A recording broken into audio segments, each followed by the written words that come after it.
సిద్ధంగా ఉన్నారు. ప్రసన్న, సో మనం చూసాం కొలిగిపూడి శ్రీనివాస్ ఫేస్బుక్ పోస్ట్, అంటే నార్మల్గా ఏదో ఆరోపణలు చేయొచ్చు కానీ ఆయన బ్యాంక్ స్టేట్మెంట్ స్క్రీన్ షాట్స్ని పెట్టి ఇలా ఆరోపణలు చేయడాన్ని ఏ విధంగా చూడాలి అంటారు? సో ఇది పార్టీకి ఎంతవరకు ఎఫెక్ట్ చూపించే ఛాన్స్ ఉందంటారు? అక్షయ, ఓవరాల్గా గత కొన్ని రోజులుగా టీడీపీ నేతల మధ్య మాటలు సొంత పార్టీ నేతలు ఇబ్బందులు కలిగిస్తున్న పరిస్థితి ప్రధానంగా చాలా స్పష్టంగా కనిపిస్తుందని చెప్పుకోవచ్చు. మొన్న మనం చూస్తే కనుక ఒక వారం రోజుల క్రితం నెల్లూరులో బియ్యం రేషన్ మాఫియాకు సంబంధించి సొంత పార్టీ నేతలే తీవ్రమైన విమర్శలు చేశారు. దానికి నారాయణ స్పందించాల్సిన అవసరం వచ్చింది. ఇంకో మంత్రి నాదెండ్ల మనోహర్ కూడా తమ శాఖకు సంబంధించి ఎందుకు అనవసరంగా కామెంట్ చేస్తున్నారు, తాను కూడా మున్సిపల్ శాఖ అంటే నారాయణ సొంత శాఖ మీద కామెంట్ చేస్తే ఎలా ఉంటుందనే అభిప్రాయాన్ని ప్రధానంగా వ్యక్తం చేయడం జరిగింది. ఇది కేవలం నెల్లూరు జిల్లా టీడీపీ నేతలు తమ సొంత పార్టీ మనుషులపైనే రేషన్ మాఫియా బియ్యం మాఫియా జరుగుతుందన్న విమర్శలతో ఈ రకమైన వైఖరి వచ్చింది. ఇది ముగియగానే మళ్ళీ ఇప్పుడు కొలికెలపూడి శ్రీనివాస్ ఆయన 4 రోజుల క్రితమే ఎంపీ కేసినేని చిన్ని మీద తీవ్ర స్థాయిలో విమర్శలు చేశారు. చిన్ని ఆఫీస్ కేంద్రంగా నామినేటెడ్ పోస్టులు అమ్ముకుంటున్నారని చెప్పారు. ఇసుక మాఫియా కావచ్చు, మద్యం మాఫియా, రేషన్ మాఫియాలో కేసినేని చిన్ని పాత్ర ఉంది. దీని మీద నేను టీడీపీ అధిష్టానానికి కంప్లైంట్ చేస్తాను. 24వ తారీఖు అంటే రేపు వెళ్లి టీడీపీ అధ్యక్షుడు పల్లా శ్రీనివాస్ ముందే ఈ విషయాన్ని పెడతారని కూడా చెప్పడం జరిగింది. ఆయన కామెంట్ చేసి 2 రోజులు అవ్వకుండానే మళ్లీ సేమ్ కామెంట్స్, తనకి టికెట్ ఇచ్చే విషయంలో కేసినేని చిన్ని డబ్బులు అడిగారని కామెంట్ చేయడం, దానికి చిన్ని స్పందించడం కూడా జరిగింది. ఓవరాల్ గా ఎపిసోడ్ అంతా చూసుకుంటే కనుక కూటమి 124 సీట్ల భారీ మెజార్టీతో టీడీపీ, జనసేన, బీజేపీ అధికారంలో వచ్చాయి. ఒక పక్క అసెంబ్లీలో క్వశ్చన్ అవర్ జరిగినప్పుడు కూడా చాలా వాంటెడ్లీగా క్వశ్చన్లు అడుగుతున్నారు. క్వశ్చన్లు అడిగినప్పుడు కూడా ఫర్దర్ గా ఏదో విషయాన్ని మనసులో పెట్టుకునే ప్రశ్నలు అడగడం జరుగుతుంది. వివాదాలు కంటిన్యూ చేస్తున్నారని సాక్షాత్తు సీఎం చంద్రబాబు చెప్పారు. అయినప్పటికీ కూడా చాలా జిల్లాల్లో ఎమ్మెల్యేలకి ఎంపీలకి మధ్య సఖ్యత సరిగా లేదు, ఎమ్మెల్యేలకి మంత్రులకి మధ్య సఖ్యత సరిగా లేదు. చాలా అధిష్టానం స్టేజ్ మీద ఉన్నప్పుడు కానీ, ఏదైనా కార్యక్రమాలు జరిగినప్పుడు కానీ, బాహాటంగా కానీ, ఇంటర్నల్ మీటింగ్స్ లో కానీ ప్రకటనలు, విమర్శలు తీవ్ర స్థాయిలో చేసుకుంటున్న పరిస్థితి అయితే మనకు కనిపిస్తోంది. కడప ఎమ్మెల్యే విషయాన్ని తీసుకోవచ్చు, ఇప్పుడు తిరువూరు ఎమ్మెల్యే విషయాన్ని తీసుకోవచ్చు, అసెంబ్లీలో కొంతమంది సీనియర్ నేతలు మాట్లాడినప్పుడు తీసుకోవచ్చు, మంత్రులను టార్గెట్ చేస్తూ ఒకసారి క్వశ్చన్లు అడగడం కావచ్చు, ఇవన్నీ కూడా తీవ్రమైన చర్చ జరుగుతున్న పరిస్థితి. కూటమిలో వ్యవహారాలకు సంబంధించి చాలా హాట్ టాపిక్ అయిన పరిస్థితి. మరి ప్రస్తుతం తాజాగా చూసుకుంటే కనుక తిరువూరు ఎమ్మెల్యే కేసినేని నాని మధ్య జరుగుతున్న వివాదం మీద అధిష్టానం కూడా చాలా సీరియస్ గా ఫోకస్ పెట్టే పరిస్థితి మనకు కనిపిస్తోంది.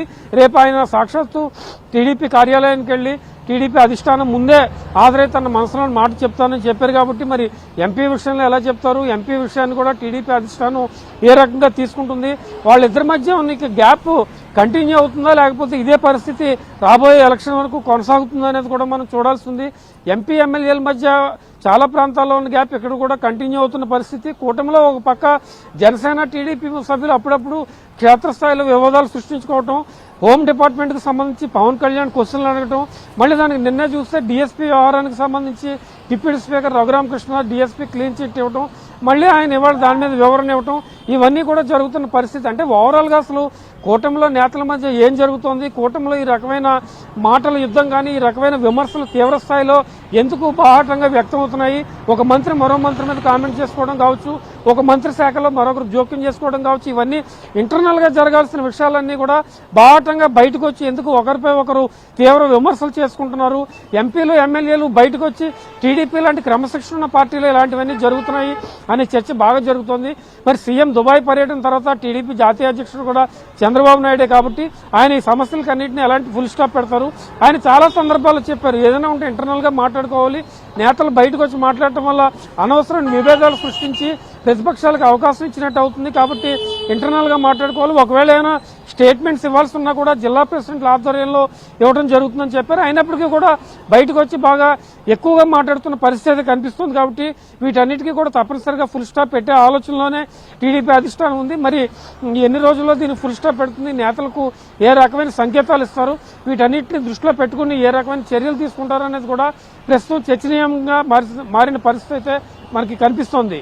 అక్షయ, అంటే ప్రస్తుత గతంలో కూడా 2-3 సార్లు ఇరువురు మధ్య సయోధ్య కుదిర్చే ప్రయత్నం జరిగిందని విన్నాం. అయినప్పటికీ కూడా ఈ సమస్య ఇంకా ఎక్కువ అవడాన్ని ఎలా చూడాలంటారు?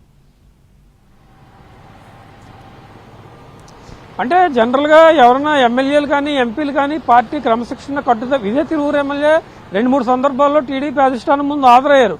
ఆయన చెప్పడం కూడా జరిగింది, కొన్ని విషయాల్లో అనవసరంగా జోక్యం చేసుకుంటున్నారు, అత్యుత్సాహంగా ఉన్నారని. కానీ ఆయన రిపీటెడ్ గా ఇదే తరహా వైఖరి ప్రదర్శిస్తున్నారు. కడప జిల్లాలో మాధవిరెడ్డి విషయం కావచ్చు, ఎంపీ శబరి విషయంలో కావచ్చు, చాలా చోట్ల ఈ రకమైన ఎంపీకి ఎమ్మెల్యేలకి మధ్య వివాదాలు కంటిన్యూ అవుతూ ఉన్నాయి. మనకి కృష్ణా జిల్లాలో కూడా కొన్ని చోట్ల అక్కడక్కడ కనిపిస్తున్నాయి. గన్నవరంలో కూడా యార్లగడ్డ వెంకటరావుకి సంబంధించి మొన్న కూడా ఎయిర్పోర్ట్ అథారిటీకి సంబంధించి కూడా ఒక ఇష్యూ తెర మీదకి వచ్చింది.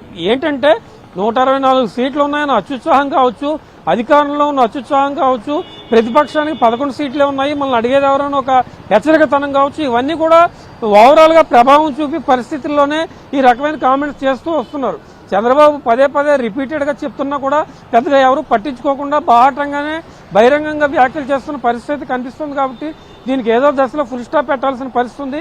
కూటమిలో మిగిలిన పార్టీల నేతలు ఒకరిపై ఒకరు విమర్శలు చేసుకోవడం పక్కన పెడితే, టీడీపీలో సొంత పార్టీ నేతలే ఎమ్మెల్యేలు ఎంపీలు ఒకరిపై ఒకళ్ళు విమర్శలు చేసుకుంటున్నారు. ఇందాక మీరు చెప్పినట్టుగా వాళ్ళని పిలిచి అధిష్టానం చెప్పినా కూడా రిపీటెడ్ గా చాలా చోట్ల మనకి ఇప్పుడు అన్ని కనిపించే ఉన్నాయి. కనిపించేవే ఎన్ని ప్రాబ్లమ్స్ ఉంటే కనపడకుండా అంతర్గతంగా ఇంటర్నల్ గా ఉండే విషయాలు చాలా జిల్లాల్లో చాలా వరకు ఉంటాయి. అంటే సహజంగానే ఎంపీలకు ఎమ్మెల్యేలకు లేకపోతే మంత్రులకు ఎంపీలకు మంత్రులకు ఎమ్మెల్యేలకు మధ్య సహజంగా రాజకీయంగా ఒక రకమైన గ్యాప్ ఉంటుంది.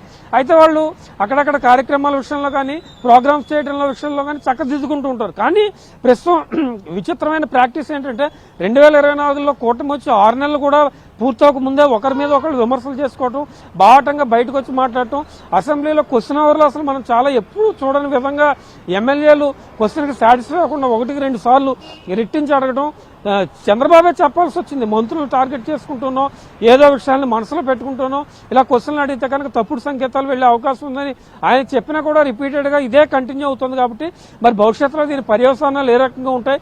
ఒక ఎమ్మెల్యే ఒక ఎంపీ మీద గతంలో మాట్లాడాలంటే అధిష్టానానికి కానీ పార్టీ అధ్యక్షుడికి కానీ చాలా లాయల్టీగా ఉండి భయపడాల్సిన పరిస్థితులు వచ్చాయి.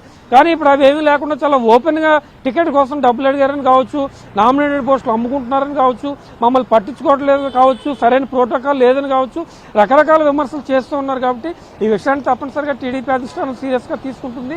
తీసుకోకపోతే కనుక 3 పార్టీలు కలిసి ఉన్నాయి. టీడీపీ ఒకటి అధికారంలో ఉంటే అది వేరే విషయం. టీడీపీ, జనసేన, బీజేపీ 3 పార్టీలు కలిసి ఉన్నాయి. కాబట్టి తప్పనిసరిగా కూటమి మీద లాంగ్ రన్ లో ప్రభావం పడే అవకాశం ఉంటుంది. కాబట్టి దీన్ని ఓవర్ నైట్ లోనే దీనికి ఫుల్ స్టాప్ పెట్టాల్సిన అవసరం ఉంది.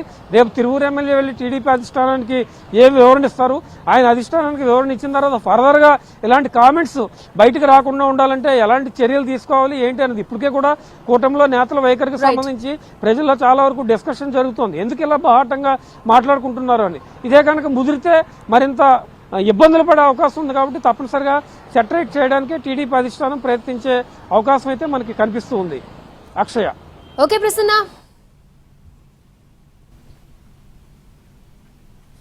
కొలికిపూడి శ్రీనివాస్ ఆరోపణలకు ఎంపీ కేశినేని చిన్ని స్పందించారు. తాను ఇప్పుడు జేబులో డబ్బులు మాత్రమే ఖర్చు పెడతానని అన్నారు.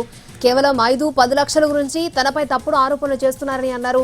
వీరిని పార్టీ అధిష్టానం చూసుకుంటుందని అన్నారు కేశినేని చిన్ని. క్యారెక్టర్ మీ అందరికీ తెలుసు.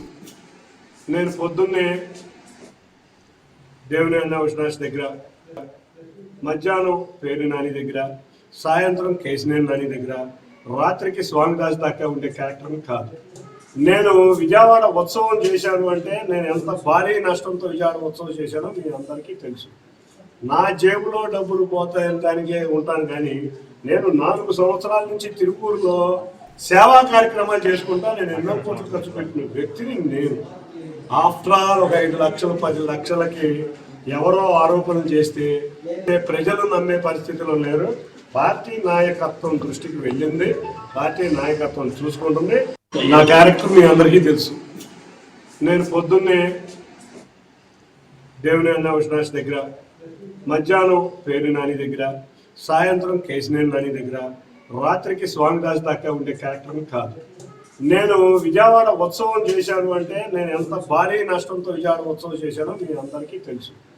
నా జేబులో డబ్బులు పోతాయని దానికే ఉంటాను. కానీ నేను 4 సంవత్సరాల నుంచి తిరుపూరులో సేవా కార్యక్రమాలు చేసుకుంటా నేను ఎన్నో కోట్లు ఖర్చు పెట్టిన వ్యక్తిని నేను. ఆఫ్టర్ ఆల్ ఒక 5 లక్షలు 10 లక్షలకి ఎవరో ఆరోపణలు చేస్తే ప్రజలు నమ్మే పరిస్థితిలో లేరు. పార్టీ నాయకత్వం దృష్టికి వెళ్ళింది, పార్టీ నాయకత్వం చూసుకుంటుంది.